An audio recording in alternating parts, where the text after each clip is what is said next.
the Juan Soto contract is the biggest contract that's ever been signed. 15 years, $765 million. It's a great investment. Yes. So I think that's where a lot of these billionaires buy teams, because there's not a lot of investments at that level where you can put, 200 million and 10x it, right? Unless you're like a business, right? You can do that in business. But as far as sports teams, and it gets you notoriety. So not only did he, 10x his initial investment, he's making money every year from those teams as well. Like these sports teams, as you see, they make pretty good revenue every year. And as long as they're getting a return on their investment, that's why even like a Patrick Bet-David, he's like, yeah, give me a percentage of the Yankees, because he's still making a good amount off of whatever percentage he has. And that also puts us, as a businessman, it puts them in a different bracket. Exactly. Because now, what are you going to do with that money, man? How are you going to make the capital work? That's what it's really all about.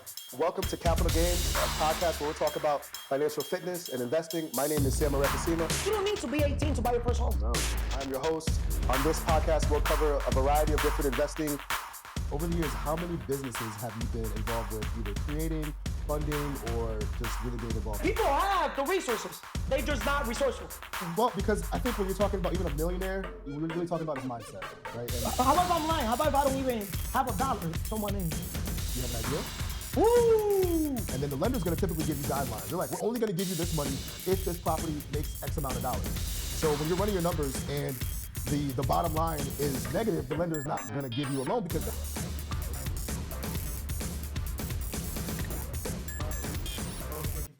Thank you for having me, Brother Sam. Appreciate you always, and appreciate your audience as well, for tuning in, listening to us. Absolutely, absolutely. So yes, episode 12, discussing the Juan Soto contract. Let's get right into it. I wanted to bring you on because, we talk about business and money a lot, and, sports, we connect through basketball, and, the Juan Soto contract is the biggest contract that's ever been signed. 15 years, $765 million. And you actually know Juan Soto. So, yes. I wanted to bring you on and we could talk about this contract and also kind of talk about sports contracts in general and why an athlete gets paid the way that they do. And from the owner's perspective, why they would want to invest in an athlete like that as well. So let's give us a quick little background about your experience with Juan Soto and your thoughts about this contract. Okay, I'm businessman Carlos. Thank you for introducing me as well. I've been blessed, bro, that my family, I come from a business family, and my grandmother, she bought a home. She bought it, like, you could say, like 20 years ago, mansion in Dominican Republic. And guess who then bought a home right next to my grandmother when he got his first, deal? Because remember, they were signed. He was signed. Juan Soto is 26, right? He was signed when he was 16. Wow, okay. Right? So he first got his money, because in Dominican Republic, they got camps, baseball camps, right? Where they have, the athletes, upcoming athletes that they're very talented. So they'll bring them to these camps. They'll be like, I don't want to call it jail, but they'll sleep there. They'll pay them. They'll like raise them there, teach them. They'll like train them. It's like I don't want to call it personal development, player development. Player development camps. Yes. Player development camps, right? Yeah. So to make a long story short, Juan Soto. So wait, you said you knew him at 16 when he signed the contract with the player development? Not when he first signed the contract. When he first bought the home right next to my grandmother. If it makes sense. Yeah. He was probably like 19. Okay. 18. If it makes sense. Yes. Right? Yeah. So, because remember, it was in stages. Yes. They first they give you like 200,000. I know his brother too. 200,000 US dollars? US dollars. Wow. Yeah. So matter of fact, I got 3 daughters, right? 3 different baby mama, right? My last baby mama, her brother, he was signed in the camp too. Okay. If it makes sense. Yes. So in Dominican Republic, bro, it's crazy how we love basketball. And Dominican Republic, I know so many baseball players, it's not even funny. Yeah. Like, I know a lot of baseball players, right? But in reality, I love basketball. Right. Like, baseball players, it's just, you got me? Just like I know most of the artists, the rappers, artists from Dominican Republic, right. I got their contact. Right. You got me? President from Dominican Republic, I got videos with the president type of thing as well. I've been blessed. Your network is your net worth. Yes. I've been blessed to be always in the right rooms at the right time with the right people, if it makes sense. Yes. Because I'm very selective with my people. I practice OQP. But to make a long story short, Juan Soto, his mother, his father, his sister, his brother, his grandfather, right? So this is my grandmother's house, right?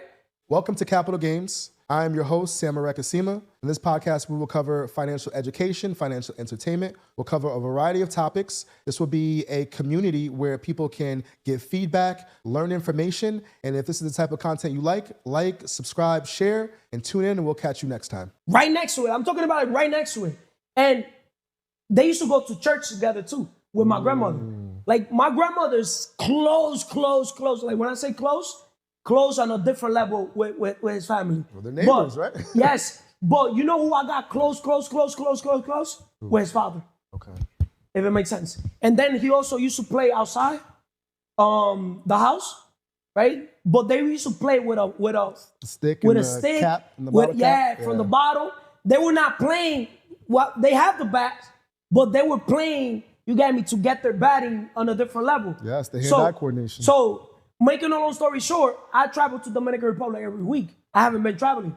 So, I used to make sure I used to stay by my grandma's house. As I used to leave every Sunday. I'll get to Dominican Republic by 11:30, 12, right? The first place I'll go to Mr. Grill. They'll bring me one of my cars because I have a car rental there too.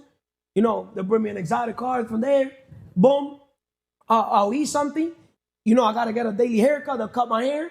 Mr. Grill, it's like a barber shop. You know, everything. And the barber shop, that's Drake follows Santana's barbershop. That's the most famous barbershop in Dominican Republic. They have them all over. They even opened one here in New York. Okay. So these barbershops, the girls dance.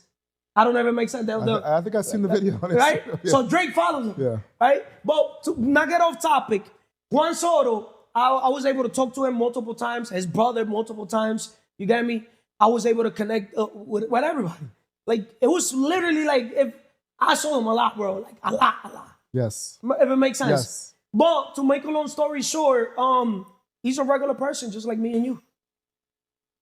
Like anybody else. So, his contract, $765 million, 15 million, 15 years, is the biggest contract ever signed in the MLB.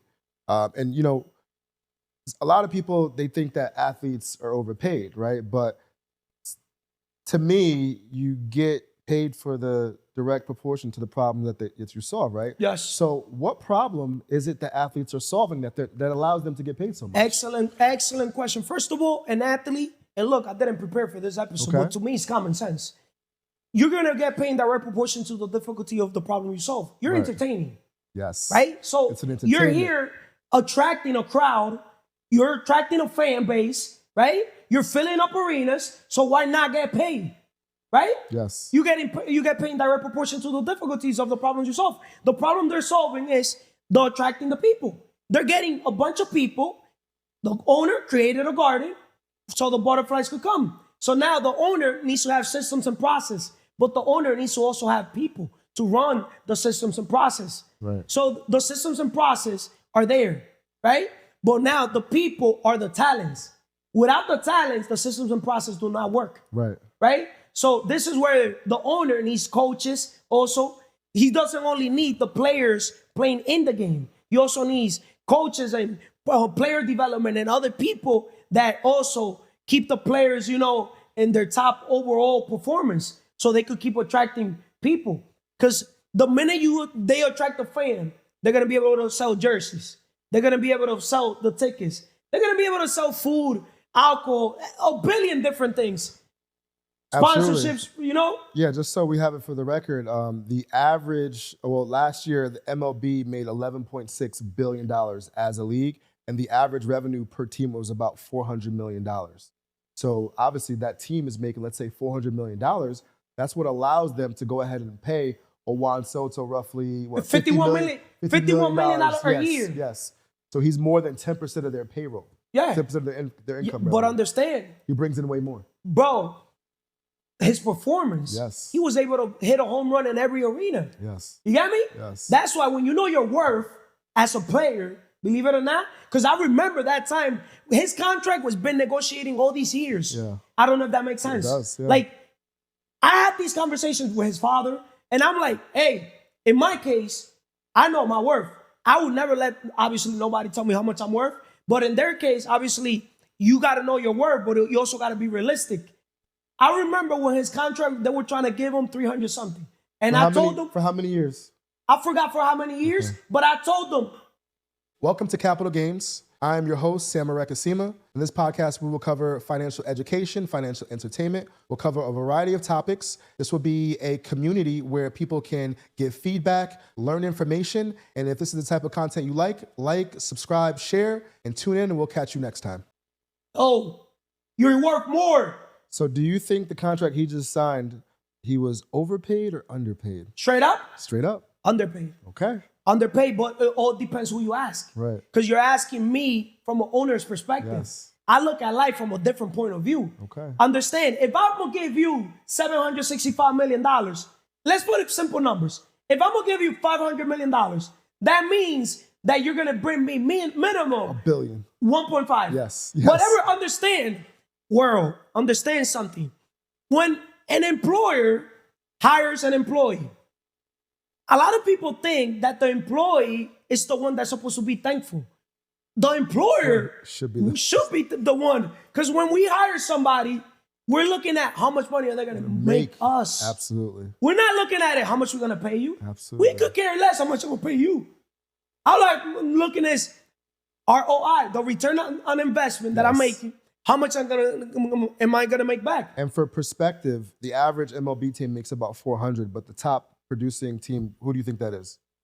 It got to be obviously whoever's winning the championship, the Yankees. The Yankees, right? Because they have the most people. The Yankees, about 700 million. But you saw how I made it up? Right, exactly. You know who also invested in the Yankees? Who else? Patrick Bet-David. Yes, he did. He owns a small percentage of their company. But it's better to own a percentage of something big.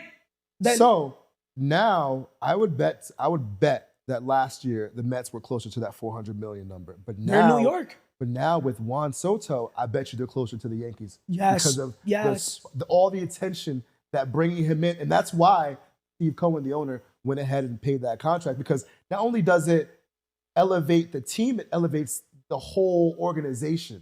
Yes. Right? And it now elevates the franchise, the bottom line. The franchise is going to be more valuable. So also, the average MLB team is worth about $2.6 billion. The Yankees, again, is the top team at $7.93 billion. And then Steve Cohen, he bought it for $2.5 billion. So what do you? It's probably worth, I would say, at least probably $4 billion right now. So that's what I'm saying. It's going to be worth $4 billion. The top five right now: the Yankees at number 1, $7.93 billion. Dodgers number 2, $6.3 billion. Red Sox number 3, $5.2 billion. Chicago Cubs $4.6 billion, and number 5, San Francisco Giants at $4.4 billion. I'm gonna say this on video, and sorry to cut you off.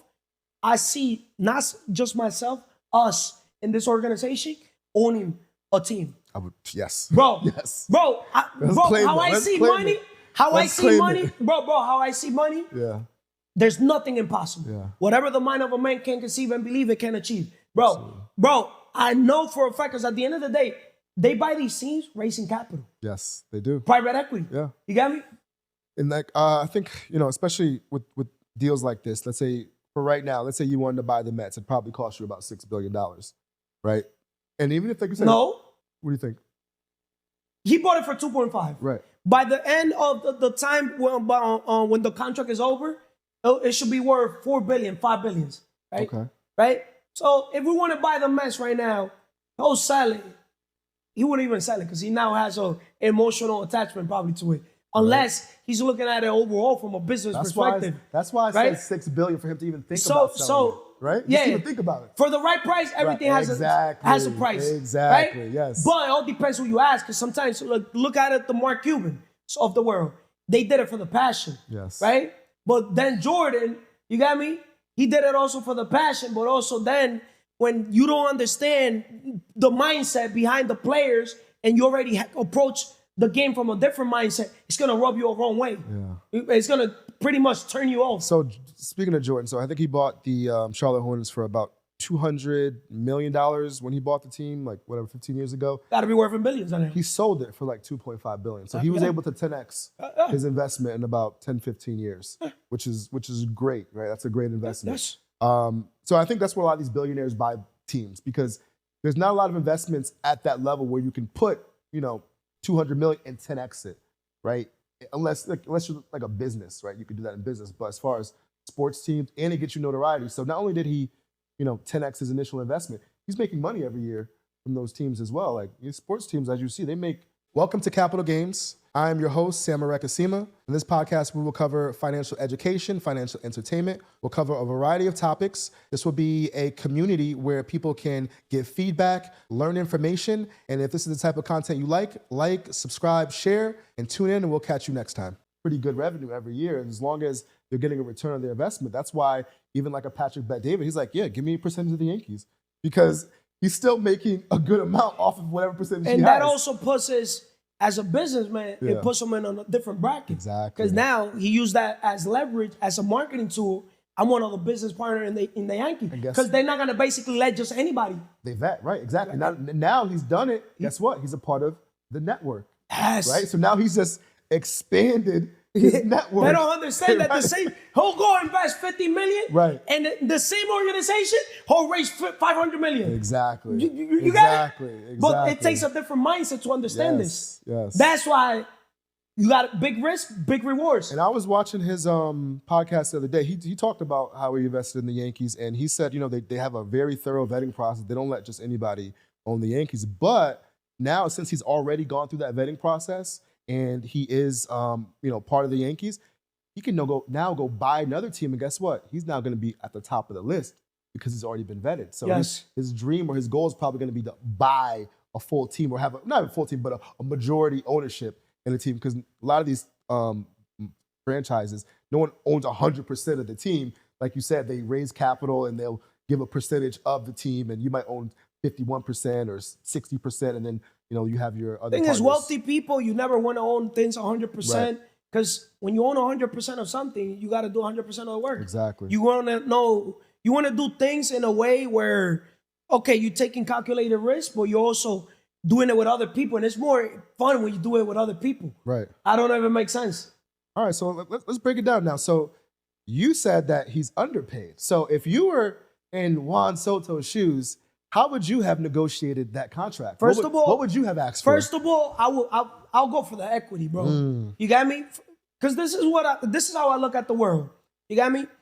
The minute you're already in the league, you're gonna have the exposure. Exposure is attention. Right. And where attention flows, money follows. Absolutely. Right? So the minute you get in the league, put it like this. After taxes, okay, he's gonna get $51 million a year.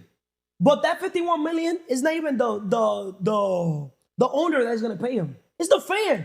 It's literally his same effort is the one that's gonna pay him. Yes. So people that don't understand how things work, just because they're here saying, oh, this person got a $1 billion contract. Yo, 15 years, I'm worth $20 billion right now. Right. Right now, minimum $20 billion. Pound to pound. Sam, I know I'm worth $20 billion. $20 billion. I'm not worth $20 billion right now in paper. Right. But mindset, bro, I could print money, bro. Yeah. Bro, I could print money. And I have proof that I even brought that awareness to Juan Soto's father and his grandfather and different people from his family that he was underpaid. So that's why I asked you that question, because I knew you would ask for equity, right? That's from a business perspective. You always want equity, right? You want skin in the game. You want to be able to be a part of the upside, right? You don't want to just be paid a salary, because at the end of the day, he's getting paid a salary. He's an employee. He's not an actual owner of the team. So that brings me to my next point. So in baseball, right now, it's currently not allowed for a player to be active and have equity in a team, right? You see? Go ahead. It depends. I'm a trendsetter. Right. I love breaking the rules. Yeah. You got me? For Carlos, the rules will be broken. Trust me on that. Trust me, not 100% or a quadrillion percent. It would have been broken. Because the first thing that I would have had on the contract, equity. Right. One word. So, I'll literally take my thing, I'll say equity. And I'll look at them in the thing. Because men lie, women lie, numbers don't lie. I'm going to bring the numbers. As a matter of fact, do not pay me.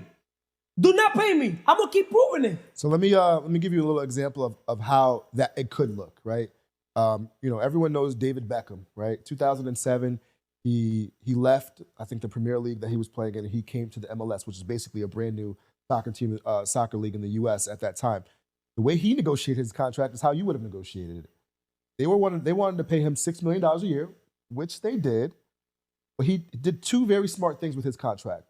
He said, all right, I'll take the $6 million a year, but Welcome to Capital Games. I am your host, Sam Arekasima. In this podcast, we will cover financial education, financial entertainment. We'll cover a variety of topics. This will be a community where people can give feedback, learn information, and if this is the type of content you like, subscribe, share, and tune in, and we'll catch you next time. I want to be a part of all merchandise sales, all media sales. I want to be a part of anything that the team makes. I want to be able to also be made a part of as far as income. So he got $6 million a year as his salary, but he also got tickets proceeds, merchandise proceeds, and that $6 million over those 5 years actually turned out to be $250 million from what the team was able to produce as far as income. The second thing he did was, because I think the MLS had a similar situation where you're not allowed to have ownership of the team while you were a player.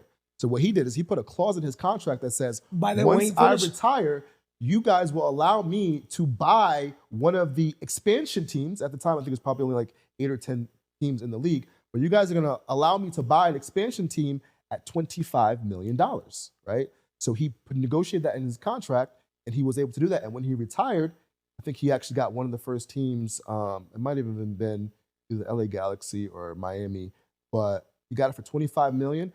Those teams now are selling to buy a team like $300 million. So he 10x'd his money there, also made $250 million by being in the league. And now I think overall him playing from the league, that deal, he's up like $900 million from doing that deal like that. Equity's the name of the game. Yes. I've done episodes talking about equity's the name of the game before. To me, I wouldn't be in the level I'm in if it wouldn't be because I was getting equity. Right. I'll use also real estate, yes, right? Because, okay, we're talking about Juan Soto's contract, but everything, how you do one thing is how you do everything. Normally, real estate investors that buy and hold, they don't look at the business perspective of overall, right? So I put myself as the landlord, but I also put myself as the business owner. Partner. Yes. So with the tenant. So when the tenant is going to rent from me, I want a percentage of the business. Right. So I want equity. And then what you'll do is, because this is a smart business, you're going to get equity, but then I'm going to get rent. You're going to get rent, but then you also give them a discounted rent, so they're more likely to succeed and grow the business, which grows your equity stake and brings you more money back. And straight up, sometimes it don't even got to be a discount. Sometimes you jack up the rent. Hey, let's say you want to charge, let's say $3,000. Right. But you say, hey, it's $5,000, but I'm gonna charge you $3,500. Exactly. You still making more than what you think, but I want 10% of the business. Exactly. Or you tell them, before I tell you the thing, the thing is you gotta get in people's mind first. Yeah. What do they want? What are you planning to do here? Yeah. Right? What type of business? So it gotta be aligned with the vision overall. Because if I know somebody's gonna rent from me and they're not gonna be successful, why would I rent from them? Exactly. You got me? So I'll pick up the brain, ask a billion questions, but 1, 2, 3 questions, I'll pick up the brain, measure the man right away, or woman. But I always get equity. And then I explain to them why you want me as a partner. Because then if you don't have, the rent, they got the thing, it makes sense? It makes a lot of sense. Makes a lot of sense. And then, I think I like what you said about, when the player, as soon as they get into the league, they now get to trade attention, right?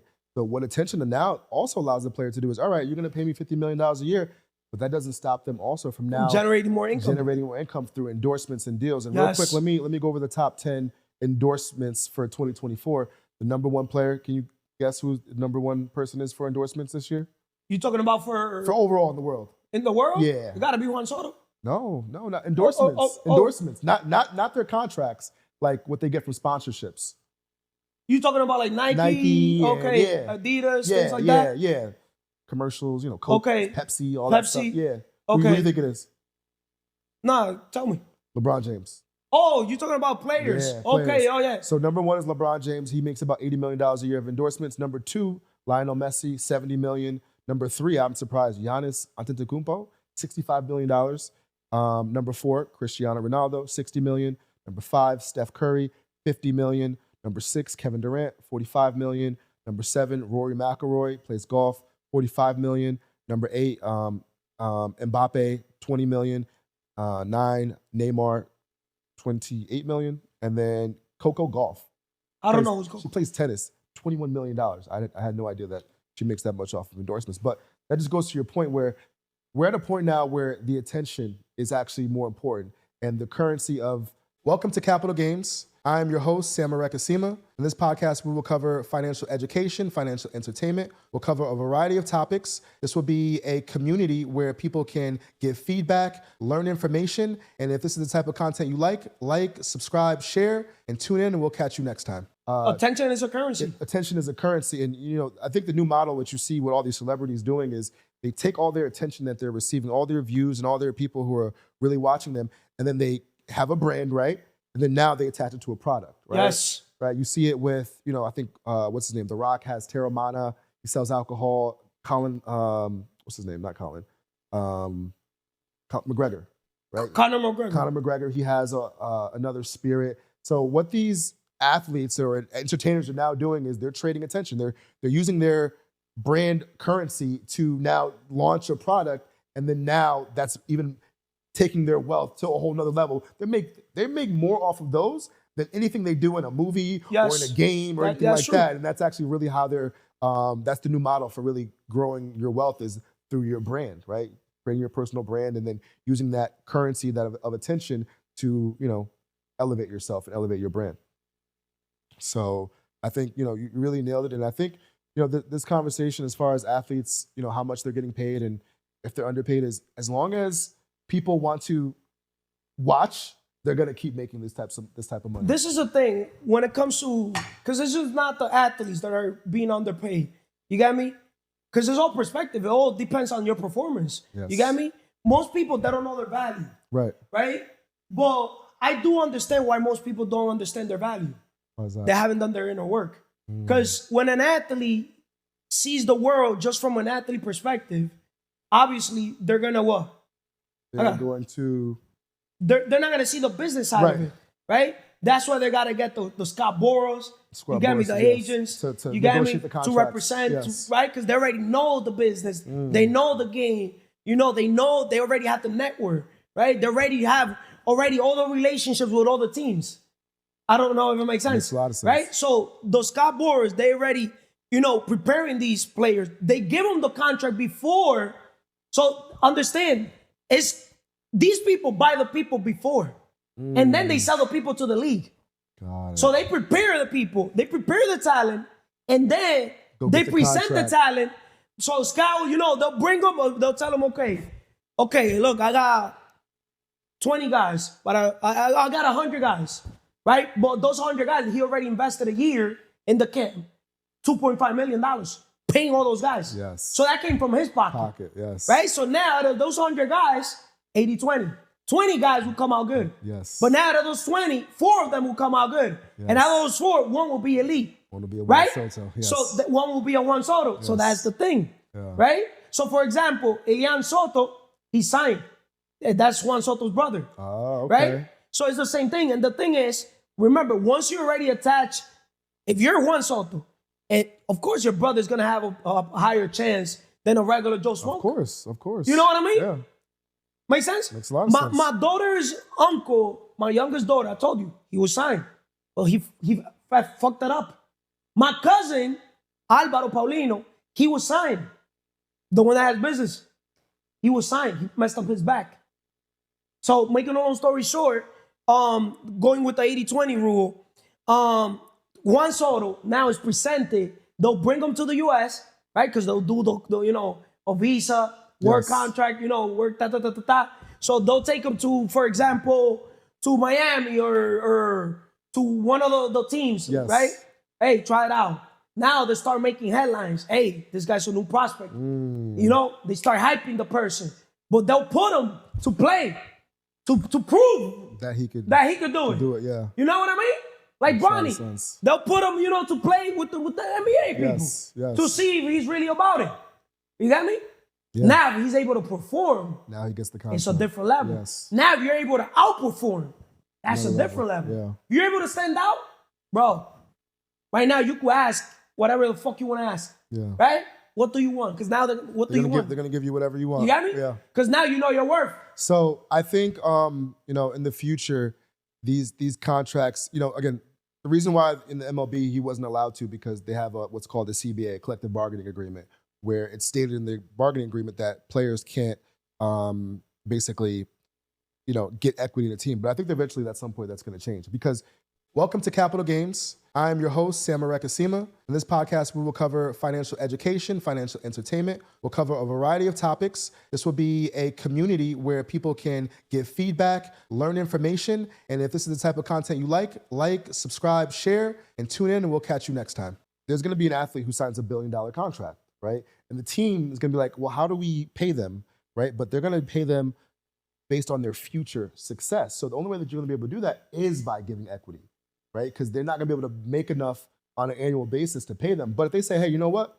We'll give you 2% of the team, 5% of the team, and that's how we're going to pay you. I think some players who are really, forward thinking and business thinking, they're going to ask for those types of things. And like you said, they may say, you don't pay me anything, right? Don't pay me anything. Remember, but give me equity. There's already algorithms that determines players' worth. Yeah. You get me? Calculated, right? Based obviously on the team's profit. Yeah. Right?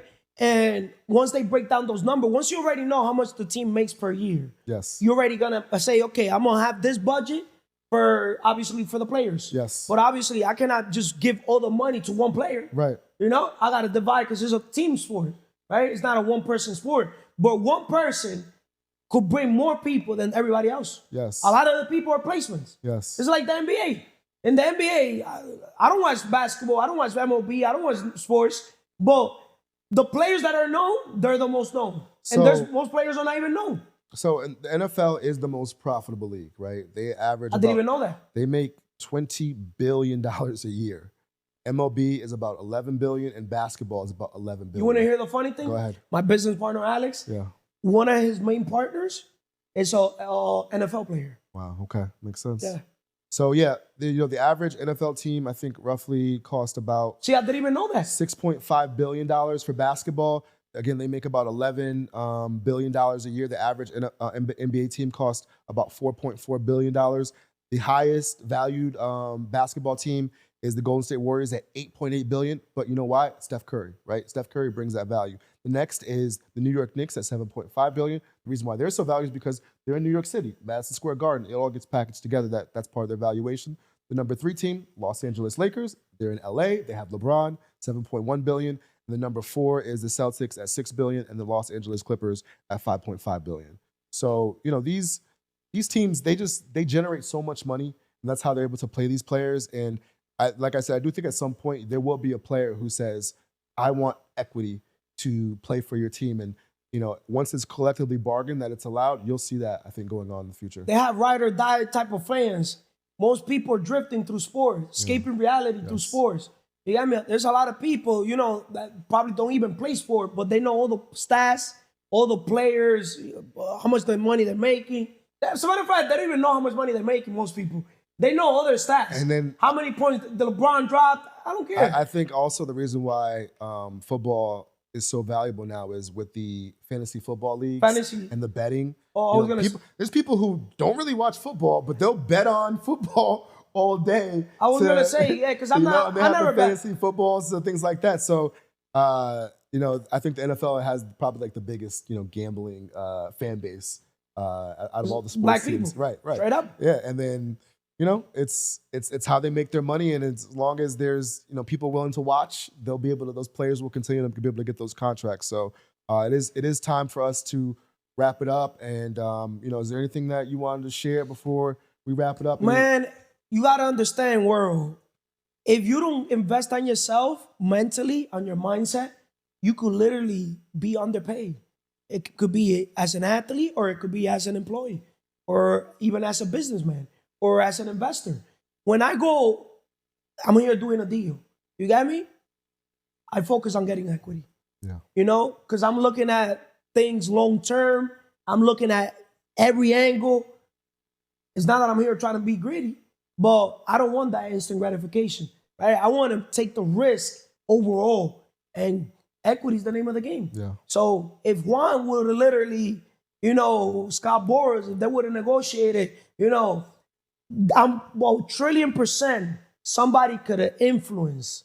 Welcome to Capital Games. I'm your host, Sam Arekasima. In this podcast, we will cover financial education, financial entertainment. We'll cover a variety of topics. This will be a community where people can give feedback, learn information, and if this is the type of content you like, subscribe, share, and tune in, and we'll catch you next time. The whole league and everything could have taken the extra mile to bring the first player. He's the first player to get the biggest contract, right? Yeah, $765 He could have been million. also the first player, not simply to get the biggest contract, but also to get equity from the team. You got me? It'll happen. I think it's just a matter of time and where it's collectively bargained. Because they negotiated the contract, after 5 years, if he does, He can opt out?